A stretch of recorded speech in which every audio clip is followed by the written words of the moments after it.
Buah hati-hati, sebagai makhluk sosial, manusia tidak pernah terlepas daripada perselisihan dan perdebatan. Punca boleh berbeza-beza, begitu juga dengan berakhirnya perselisihan. Ada yang aman, ada yang sentiasa bermusuhan antara satu sama lain. Jika mereka adalah orang yang berakhlak mulia, maka kesudahan masalahnya ialah keamanan dan kebijaksanaan yang luar biasa. Tetapi jika mereka adalah orang yang tamak dan sombong, wal-iyazubillah, maka masalah remeh-temeh boleh membawa kepada pertumpahan darah.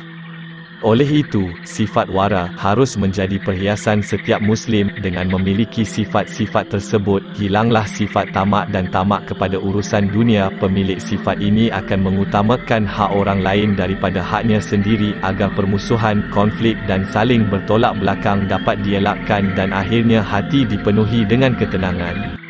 Kisah sahih berikut adalah bukti jelas bahawa wara dan zuhud harta dunia apabila berhias seorang Muslim boleh menyatukan hati yang bermusuhan. Tetapi jika ia hilang dari dada manusia, maka yang terjadi ialah saling tadaabur, belakang ke belakang dan takhuluf bergaduh.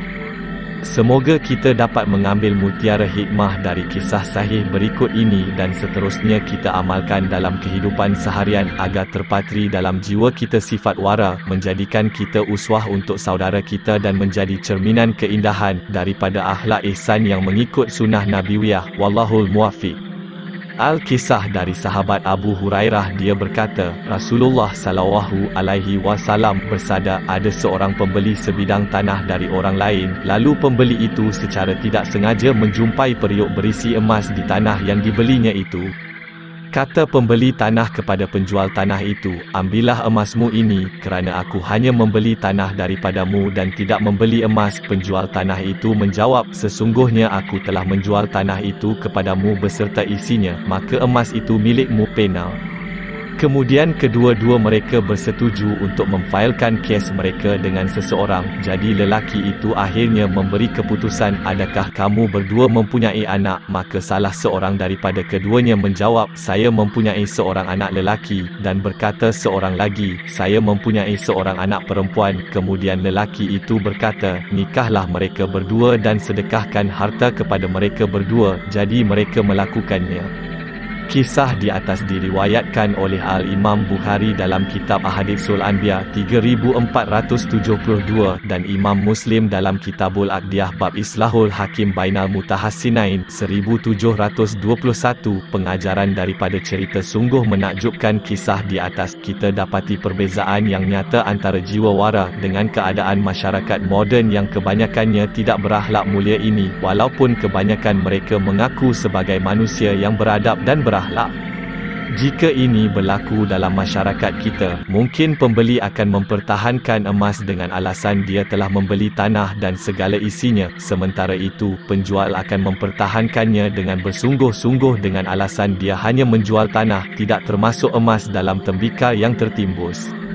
Orang yang berakhlak wara sangat risau jika dalam hartanya ada harta orang lain, tidak mahu menanggung dosa memiliki harta yang bukan haknya, percaya dengan hari pertanggungjawaban. Orang yang soleh dan wara memahami bahawa memakan harta yang haram boleh mendatangkan kemurkaan Allah Subhanahu wa Ta'ala, malah boleh menjerumuskan pelakunya ke dalam neraka. Dia juga memahami bahawa pada hari kiamat amalnya akan diambil oleh orang yang dizalimi. Orang yang berakal akan berhati-hati untuk tidak memakan harta yang terlarang itu, kerana dia akan sentiasa berusaha mencari dan memberikan harta tersebut kepada pemiliknya sebagaimana yang dilakukan oleh dua orang dalam cerita di atas. Memang benar, manusia mempunyai sifat tamak kepada barang-barang yang berharga seperti emas, perak dan lain-lain sebagaimana yang telah ditetapkan oleh Allah Subhanahu wa Ta'ala dalam firman-Nya. Dijadikan indah pada pandangan manusia kecintaan kepada apa-apa yang diingini, iaitu wanita-wanita, anak-anak, harta yang banyak dari jenis emas, perak, kuda pilihan, binatang-binatang ternak, sawah ladang. Itulah kesenangan hidup di dunia, dan di sisi Allah lah tempat kembali yang baik, syurga. Surah Ali Imran 14. Bahkan cinta manusia kadangkala membuatkan mereka saling membenci dan saling membelakangi, malah berani menghalalkan sesuatu yang haram, membunuh jiwa yang terjaga darahnya dan menimbulkan perselisihan yang berpanjangan. Rabb kami, Subhanahu wa Ta'ala, telah memberitahu kami bahawa penyakit ini juga menyerang orang yang memahami agama. Allah Subhanahu wa Ta'ala berfirman, hai orang-orang yang beriman, sesungguhnya kebanyakan ulama Yahudi dan rahib Nasrani benar-benar memakan harta manusia dengan jalan yang batil dan mereka menghalangi manusia dari jalan Allah, dan orang-orang yang menyimpan emas dan perak dan tidak menafkahkannya pada jalan Allah, maka beritahukanlah kepada mereka bahawa mereka akan mendapat siksa yang pedih. Surah At-Taubah 34. Akhlak mulia sebegini mudah ditemui pada orang-orang terdahulu. Dahulu ada seorang mujahid yang membawa harta yang banyak, kemudian dia memberikannya kepada panglima perangnya untuk digunakan di jalan Allah Subhanahu wa Ta'ala, dan dia tidak mengambil sesuatu pun daripadanya. Sifat ini nampaknya jarang berlaku pada zaman kita. Syukur kepada Allah, di tengah-tengah zaman kebendaan ini, masih ada segelintir manusia yang dikurniakan Allah sifat-sifat mulia ini. Sudah tentu bilangan mereka sangat jarang. Nasalullah al-afiyah.